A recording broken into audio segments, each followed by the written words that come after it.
आमे जिते साधारण रेस्टोरेंट जाऊ आउे डोसा ऑर्डर करूँ ता सागर जो सांबरटा आसे ना केते टेस्टी लगे ना।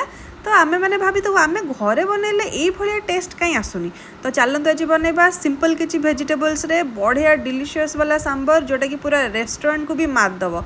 आउ ता सहित मुझे बनई इडली जोटा कि बहुत सॉफ्ट थिला। आउ जदि आपण एई भलिया सांबर घरे बनइया चाहते तो वीडियोटी को लास्ट पर्यंत देखंतु।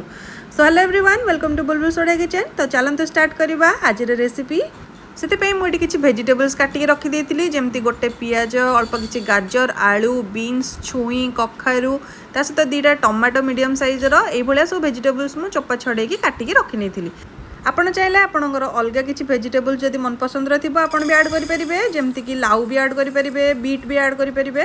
तो आपंकर जोटा इच्छा आप जेहेतु आम घरे बनाऊे आपड़ भी आपण मनपसंद भेजिटेबल्स ऐड करेंगे।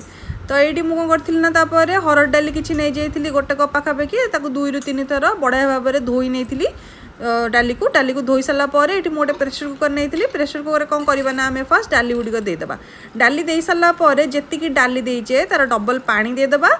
देन पानी दे सारापर से अल्प टिके हलदी आ लुण देकी बढ़िया भाव में प्रेसर कुक करदेबा 2टा सीटी आसला पर्यंत। माने गोटे सीटी आम हाई फ्लेम रे और गोटे लो फ्लेम रे जमती कि डाली बढ़िया भाव में आम सीझीज से भाई आम प्रेसर कुक करदेबा। ता भीतर चलतु आम सांबर प्रिपेरेसन स्टार्ट करवा। से गोटे जगार मुझे किसी सोरिष तेल माने 2 बड़ चामच सोरिष तेल देकी गोटे चामच दे देती सोरिष। सोरिष जो फुटवा स्टार्ट है दे 2 ରୁ 3 सुखिला लंका अल्प टिके हेंगू देकी आगे मु भृसुंगा पत्र आ सब जहाँ मुझे आड कली 30 सेकेंड पर्यंत भल भाव में भाजीदेवा। से सोरिष भी बढ़िया भाव में फुटी जाइए कौन करवा ना गोटे मीडियम साइजर पियाज ये मुझे बड़ बड़ पीस काटी पियाज को देदेवा। देन पियाज को 1 ରୁ 2 मिनट भल भाव में भाजी नवा। पियाज ये 1 ରୁ 2 मिनट भाजी गलापर आम ये आड करदेवा टमाटो। मुझे 2टा मीडियम साइजर टमाटो नहीं टमाटो को आड करी टमाटो को 1 मिनट पाखापाखि से पियाज रे भाजी नवा।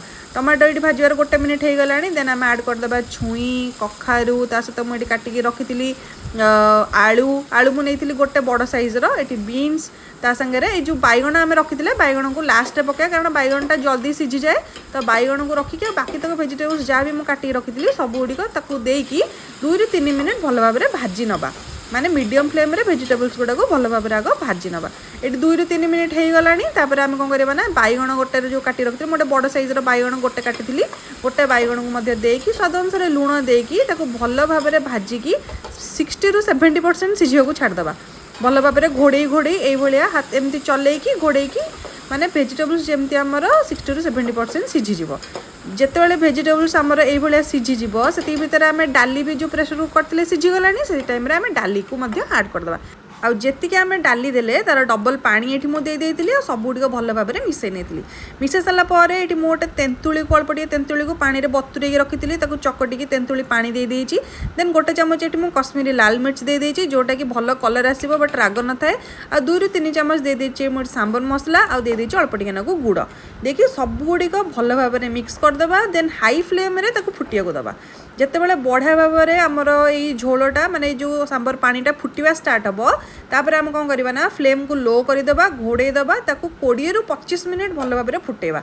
जिते बढ़िया आमर सांबर फुटब जिते बढ़िया भेजिटेबल्स गुड़ाक माने बॉयल हो माने सीझीज से बढ़िया। देखो मुझे गोटे छुई आप सब जिते बड़े एमती 15 ରୁ 20 मिनट हो गोटे छुई को लेकिन टेस्ट करेंगे। यदि छुई आपंकर बढ़िया भाव में सीझी जाइए जानवे आम सांबर पूरा रेडी हो गला।